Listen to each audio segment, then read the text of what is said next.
तभी के बड़का खबर रायपुर ले बता दें कि 10वीं के परीक्षा ला निरस्त कर दे गए है। कोरोना संक्रमण से सरकार हर निर्णय लिए है 10वीं के परीक्षा ला स्थगित कर दिए गए, वहीं 12वीं के परीक्षा ला स्थगित कर दिए गए है। बता दें कि बड़का खबर रायपुर ले जी हाँ 10वीं बोर्ड के परीक्षा ला निरस्त कर दिया गया है और वहीं 12वीं बोर्ड के परीक्षा ला फिलहाल स्थगित कर दिए गए है। प्रदेश में बढ़त कोरोना संक्रमण ला देखते हुए निर्णय लिए गई, जेमा 10वीं के परीक्षा ला अभी निरस्त कर दिया गया है।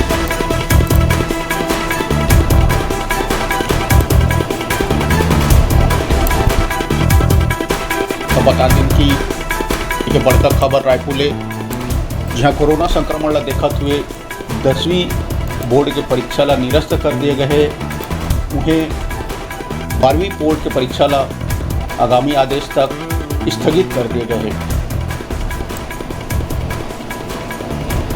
स्कूल शिक्षा मंत्री टेकाम जानकारी देते हुए बताइस कि प्रदेश में जो कोरोना के कहर पर चलत है तेरा लेखा देखते हुए निर्णय लिए गई सरकार कतीले और 10वीं बोर्ड के परीक्षा ला निरस्त कर दे गई और जो 12वीं बोर्ड के परीक्षा ला अभी फिलहाल स्थगित कर दे गया है।